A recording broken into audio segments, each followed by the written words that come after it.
Programang ito ay rated SPG, striktong patnubay at gabay ng magulang ang kailangan.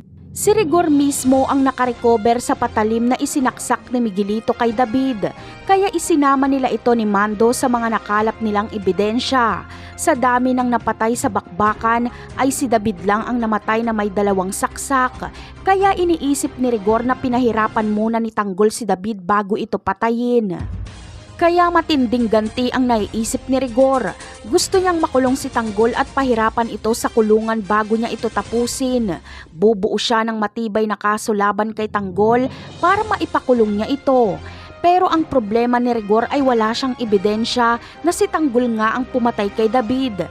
Kaya maaalala ni Rigor ang patalim na kanilang narecover. Sigurado umano siyang may fingerprint ito ni Tanggol. Kaya naman, gusto ni Rigor na ipaporensik ito para makita ang fingerprint.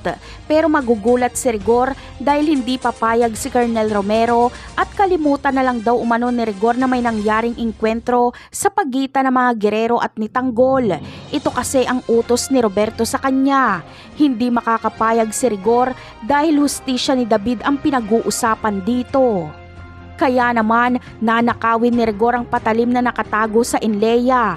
Tutulungan siya ni Mando dahil gusto rin ni Mando na malaman ang totoo.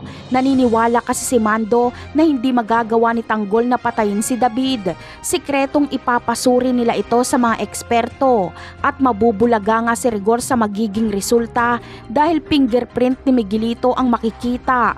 Malalaman niyang si Miguelito pala ang pumatay kay David.